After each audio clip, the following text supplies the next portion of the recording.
कमर को बुझा सकता है कौन, और जिसका हामी हो खुदा उसको मिटा सकता है कौन? अनीस मंसूरी।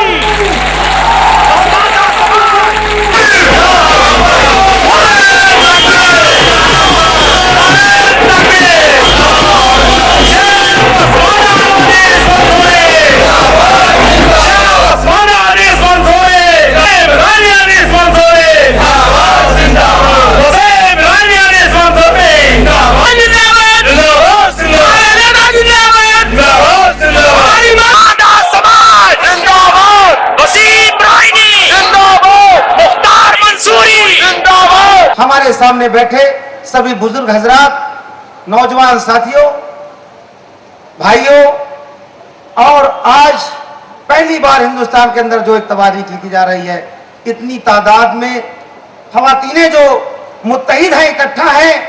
हमारी इसमें माँ भी हैं, हमारी अम्मी भी आई हुई हैं, जो 85 साल की उम्र में 150 किलोमीटर दूर से आम आदमी की तरह बस में बैठ करके अपने महिलाओं की टीम के साथ में आई हुई हैं। अम्मी बहुत बहुत शुक्रिया। और हमारे बीच में जिस तरह से महिलाओं ने, मस्तूरात ने पसमानदा समाज के लिए अपना घर द्वार बच्चा छोड़ करके 500-400 किलोमीटर का सफर करके आप लोग आई, बहुत बहुत शुक्रिया। बहुत बहुत एहसान किया आप सब लोगों ने पसमानदा समाज पर। तो साथियों, आप लोगों को बता दूं कि आज यहां पर हम कोई फैसला या भाषणबाजी करने नहीं आए हैं, क्योंकि हमारी ताकत को ये सियासी लोग समझते नहीं हैं। हमारी ताकत हमारे बीच में लीडरशिप न होने के कारण ये 15% तबके के मुसलमान, उनमें से जो 3% 2% के लोग हैं, वो मुसलमान हमें इस्तेमाल करके फायदा उठाया, और अपर कास्ट में जो 15% के मुसलमान हैं, उनमें भी लगभग 13% पसमानदा तबके के लोग हैं। अगर ये मुस्लिम लीडर उन 13% मुसलमानों के लिए कुछ कर दिया होता तो ये माना जाता कि मुसलमान तरक्की के रास्ते पर है। उन्होंने उनके लिए भी कुछ नहीं किया। जब उन लोगों ने अपने लोगों के लिए कुछ नहीं किया तो हमारे लिए क्यों करते? आप सभी लोग संगठित होकर के अपने हक और अधिकार को मांगने के लिए, उसकी लड़ाई लड़ने के लिए एक प्लेटफॉर्म पे आ गए हैं।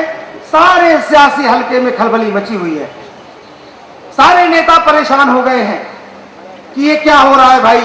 उत्तर प्रदेश के अंदर ये कौन सा करिश्मा शुरू हो गया अचानक कि पसमानदा किस बिल से निकल के आ गया? ये चर्चा शुरू हो गई है पसमानदा समाज की, जो हमें पूछते नहीं थे, जिन्होंने हमें गुलामी की जंजीर में जकड़ा हुआ था, सबसे ज्यादा बेचैनी उनके अंदर आई है। जो लोग बैठ करके हमारे पसमानदा के हक को मारते रहे, उनके हुकूक को डसते रहे, उनके अंदर ज्यादा खलबली मची हुई है। उसका नमूना यह है कि उत्तर प्रदेश सरकार में काबीना मंत्री के रूप में 14 विभाग लिए बैठे माननीय नसीमुद्दीन सिद्दीकी जी ने इस प्रोग्राम को कामयाब ना हो, इसके लिए कोई कोर कसर उन्होंने नहीं छोड़ा है। सरकारी मशीनरी का जबरदस्त इस्तेमाल किया है। मैं जानता हूं कि शासन की तरफ से ऐसे कोई आर्डर्स नहीं रहे होंगे, क्योंकि शासन समझता है, सरकार समझती है कि ये पसमानदा समाज एक सामाजिक संगठन है, अपने लोगों को संगठित करके अपने अधिकार की बात करते हैं, उसमें उन्हें क्या दिक्कत है। हम कोई यहां किसी नेता के खिलाफ बिल्कुल फूंकने नहीं बैठे हैं। हम तो अपने हक और अधिकार की लड़ाई लड़ने के लिए, आंदोलन तैयार करने के लिए यहां आए हैं। माननीय नसीमुद्दीन सिद्दीकी ने आज जो ये हरकत की है, उत्तर प्रदेश में दूसरे नंबर के नेता, उत्तर प्रदेश के मुसलमानों ने विश्वास जताया रखी, उनके आंखों में तमाम सपने तैरे कि भाई नसीमुद्दीन सिद्दीकी बहुजन समाज पार्टी में रह करके मुसलमानों को कुछ भला करेंगे। लेकिन नसीमुद्दीन सिद्दीकी साहब ने एक भी मुसलमान का भला नहीं किया।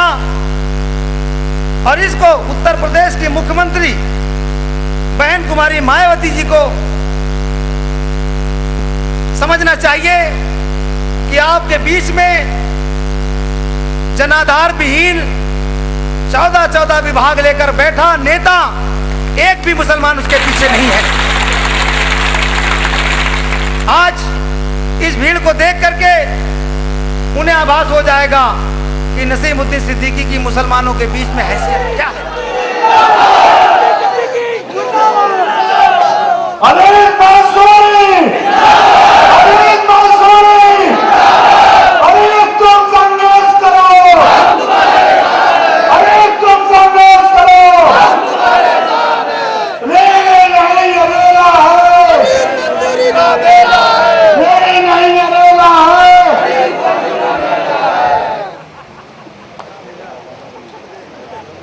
मुसलमानों ने जो ख्वाब सजाया था वो चकनाचूर हो गया।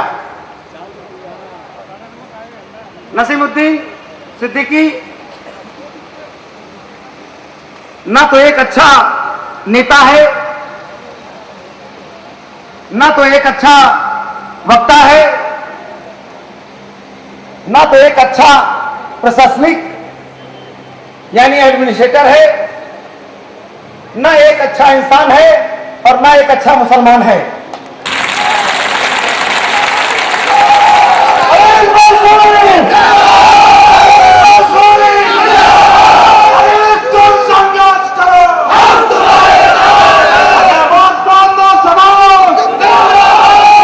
अगर माननीय नसीमुद्दीन सिद्दीकी के अंदर जरा सी मुसलमानियत होती तो उत्तर प्रदेश के अंदर 22 लाख के नाम पे भर्ती जो जबरदस्त ऐतिहासिक भर्ती हुई है, उस भर्ती में आप इतिहास उठा के देख लीजिए। कि पूछता हूं मैं नसीमुद्दीन सिद्दीकी साहब से कि आप जवाब दे दीजिए कि कितने मुसलमानों को आपने नौकरियां दी हैं, कि वो मनवादी सोच के लोग हैं, वो मुस्लिम सवर्ण जात से ताल्लुक रखते हैं, तो इसलिए उन्होंने हम पिछड़े लोगों की बात, चूंकि इस भर्ती में पिछड़ी जात का मुसलमान ही जा सकता था, तो इस साजिश के तहत गुलामी का एक और मुजाहरा पेश करने वाले उन मुसलमानों ने हमारे मुस्लिम बैकवर्ड भाइयों को सरकारी नौकरियों में रखने का काम नहीं किया। तो सबसे ज्यादा नुकसान अगर किया है तो नसीमुद्दीन सिद्दीकी ने किया है। अब ऐसे नेता जो आपके बीच में दामन फैला वोट मांगते हैं, तो मेरे दोस्तों, मेरे साथियों, आपको सोचना पड़ेगा। आज पसमानदा समाज अनीस मंसूरी किसी का गुलाम नहीं है। मैं भी बहुजन समाज पार्टी में काम किया हूं, सच्चे दिल से काम किया था, अपना करोड़ों रुपए मैंने बर्बाद किया था। इतिहास उठा के देख लिए, मैंने कभी ना किसी तरह दलाली की है और ना कोई फायदा उठाया। अपने खर्चे से मैंने पार्टी को प्रचार किया। अनीस मंसूरी संघर्ष करो, पसमानदा समाज जिंदाबाद, जिंदाबाद, जिंदाबाद, अनीस मंसूरी जिंदाबाद, जिंदाबाद। इस लीडर को पिछड़े मुसलमान से बड़ी दिक्कत है। कमोबेश सभी राजनीतिक दल का यही हाल है। समाजवादी पार्टी भी दूध की धुली नहीं है, वहां भी मुस्लिम बड़े लीडर बैठे हुए हैं, वो लोग भी मनवादी सोच के लोग हैं। उसी तरह कांग्रेस पार्टी में भी सलमान खुर्शीद जैसे लोग बैठे हुए हैं, वो भी मनवादी सोच के लोग हैं। इन लोगों पर अब पसमानदा तबके का मुसलमान अपना विश्वास करना खत्म कर दिया है कि अब इन पे अब विश्वास करने वाला नहीं है। अरे एक दिन होता, 2 दिन होता, 3 दिन होता, अरे मेरे दोस्तों, आपका 63 सालों तक किया इन मुसलमानों ने। हमेशा अपने परिवारवाद और खानदान को बढ़ावा देने वाले ये मुस्लिम लीडर हम पसमानदा मुसलमानों के हितैषी कभी नहीं हो सकती। अब हम लोगों ने उनमें विश्वास करना बंद कर दिया है। मैं बताता चलूं कि जो हमारे 11 सूत्री मांग पत्र हैं। 11 सूत्री मांग पत्र में सबसे पहले रखा गया है कि धारा 341 बहाल होना चाहिए। बहुत से हमारे लोग नहीं समझ पा रहे होंगे कि धारा 341 क्या है। कानून में, संविधान में अनुच्छेद 341 के अंतर्गत 1935 से 1950 तक दलित मुसलमानों को हिंदू दलितों के बराबर आरक्षण का लाभ मिलता था। कि पहले हम सब हिंदू थे, लेकिन जब हिंदू समाज में वहां पर छुआछूत की तमाम ऐसी व्यवस्थाएं थी, ऊंच नीच की भावनाएं थी, हम लोग वहां से परेशान होकर के ये देखा कि इस्लाम धर्म एक ऐसा धर्म है जहां पर ना कोई छोटा है, ना कोई बड़ा है, ना कोई ऊंच है, ना कोई नीच है। हम लोगों ने अपना मजहब बदल दिया कि चलिए मुसलमान हो जाते हैं। हमारे लोग इस्लाम धर्म कबूल कर लिए। जब यहाँ आए तो उस वक्त देखा कि जो लोग अपना मजहब बदल करके आए हैं, इनके हालात बड़े बुरे हैं। हिंदू दलितों के बराबर उन्हें आरक्षण की श्रेणी में रखा गया, उन्हें आरक्षण का लाभ मिलना शुरू हो गया और वो लोग उसका फायदा उठाते रहे 1935 से 1950 तक। जैसे ही ये देश आजाद हुआ, ये पंडित जवाहरलाल नेहरू एंड कंपनी के लोगों ने सबसे पहले मुसलमानों को अपना मुंह करने वाला बनाने का काम किया। इन्होंने सोचा कि देश की आजादी की लड़ाई में मुसलमानों ने बड़ी कुर्बानियां दी हैं और इनकी 1935 से 1950 तक आरक्षण का लाभ की वजह से अब इनकी सभी क्षेत्रों में भागीदारी 33% हो गई है। यानी जिस दफ्तर में 100 लोग होंगे उसमें 33 मुसलमान था जब देश आजाद हुआ। एक गहरी साजिश के तहत कांग्रेस पार्टी ने हमारे लोगों के साथ नाइंसाफी करते हुए उस वक्त जो पिछलग्गू मुस्लिम लीडर थे उनको इस्तेमाल किया और उनसे लिखवा लिया। हमारे उन मुस्लिम लीडरों ने लिख दिया और लिखवा लिया कि हाँ, मुसलमानों के अंदर इन भावना आ रही है, इसे दलितों के बराबर आरक्षण की श्रेणी में रखा जाए। दर्द हमारा था, फैसला करने वाले आप कौन होते थे, लेकिन हमारे लोग आवाज नहीं बुलंद कर पाए। उन्होंने लिखवा करके राष्ट्रपति द्वारा एक अध्यादेश जारी करा करके जिस धारा के अंतर्गत हमें वो सुविधाएं मिलती थी बंद हो गई। एक जवाहरलाल नेहरू ने एक साजिश भी की थी और कहा कि अगर जो मुसलमान हिंदू धर्म अख्तियार कर लेगा उसे आरक्षण का लाभ मिलेगा। तो एक तरह से मुसलमानों के अंदर धर्म परिवर्तन की साजिश भी थी, धर्म बदलने का एक सिस्टम भी बनाया था कि मुसलमान आरक्षण के लाभ में अपना मजहब फिर बदल देगा। इस्लाम के मानने वाले लोग इस्लाम को गले लगा दिया, उनके आरक्षण पर लात मार दिया। ऐसे लोग हमारे थे। आज आपने उत्तर प्रदेश के अंदर ही नहीं, हिंदुस्तान में एक इतिहास रचा है, शायद हमारे लोगों को इसका एहसास न हो। आपने एक इतिहास लिख डाला जनाब, इतने कसीर तादाद में इकट्ठा होकर के आपने बता दिया कि अपने अधिकार के लिए हमारे अंदर भी चिंगारियां सुलगने लगी है। आज उत्तर प्रदेश के अंदर इतनी तादाद में किसी राजनीतिक दल की हैसियत नहीं है। पैसे के बल पर, संसाधन के बल पर तो तमाम गांव से मजदूर तबका अपने होने वाले विधायक जी, मौजूदा विधायक जी, ट्रैक्टर से, बस से भर भर करके पैसा के बल पर आदमी तो ला सकते हैं। यही लखनऊ शहर से एक मोहल्ले से इतना आदमी निकाल सकते हैं।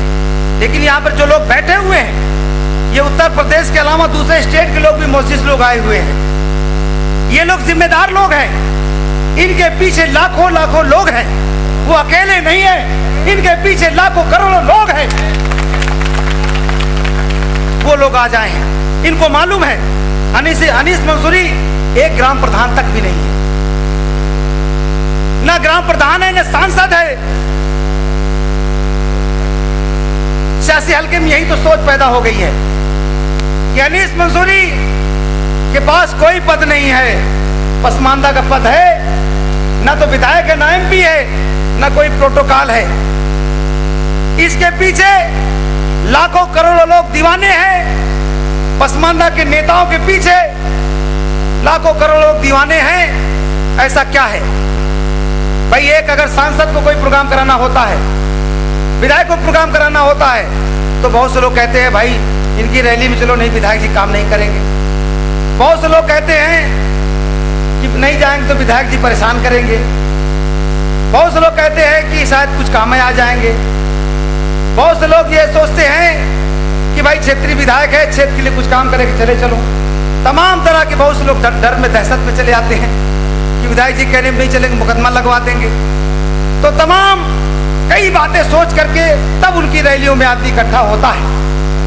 लेकिन अनीस मंसूरी के पास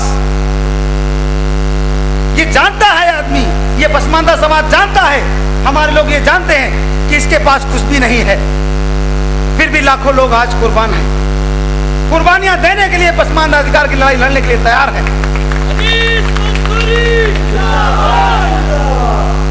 ये उनकी रैली में 10 लाख की उनकी रैली में ये हमारा आज 1 लाख का मुसलमान भारी पड़ेगा उनको।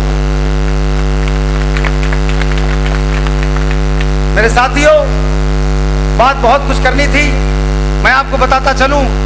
मैंने बहुत लखनऊ में बुलाया था आपको और आपके लिए बहुत कुछ सोचा था, बहुत सपना देखा था।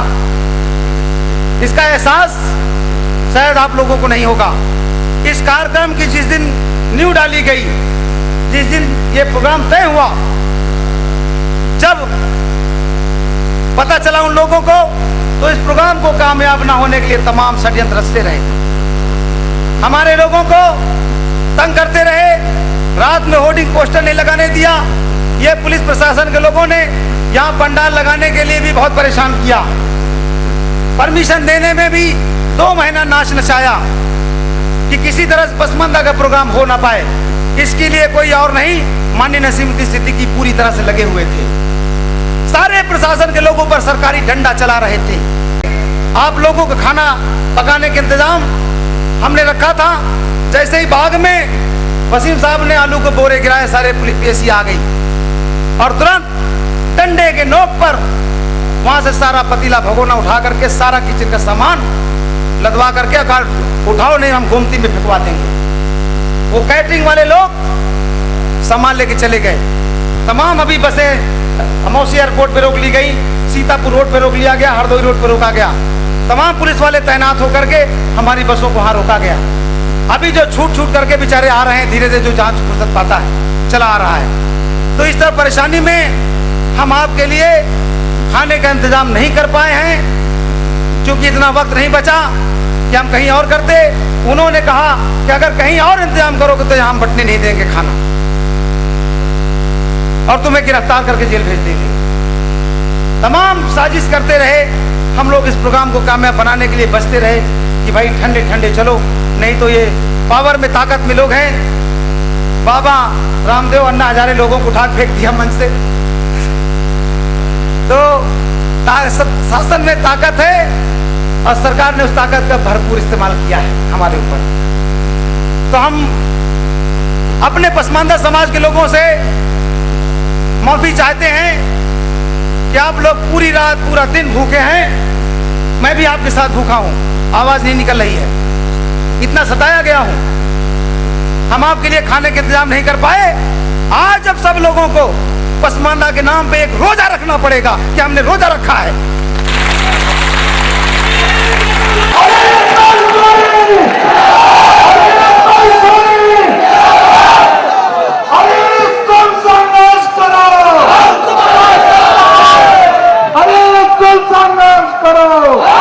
हमारे साथी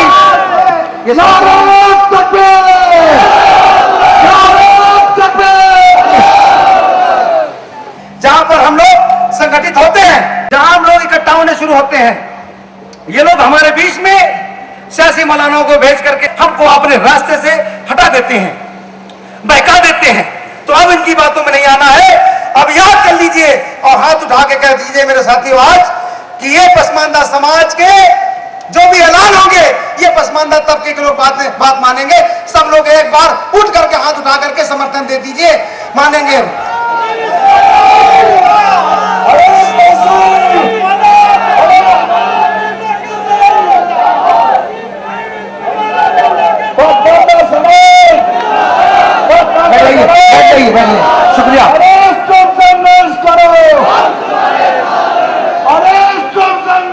आपने जिस गर्मजोशी के साथ में पसमानदा संगठन को ताकत देने का वादा किया है, ये जोश और बलबला हमेशा कायम रहे। तो आप लोग अमली जामा पहनाने की पूरी कोशिश करें। जब भी किसी क्षेत्र में कोई लीडर आए, आपसे तमाम लोग हामी बातें करें, आपको नहीं आना है।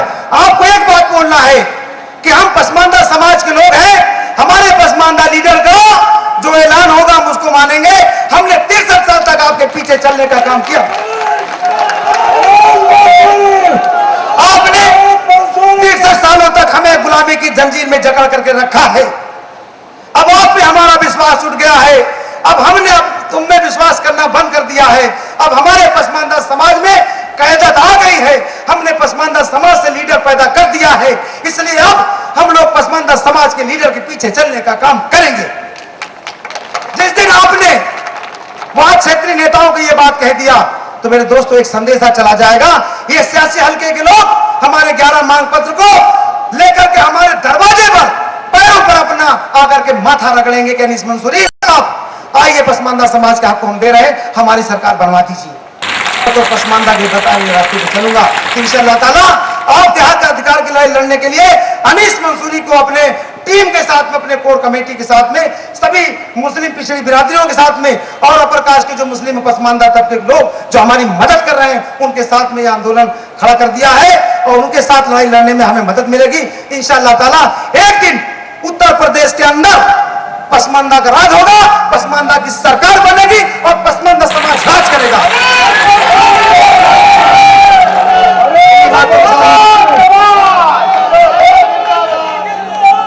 इन्हीं बातों के साथ मैं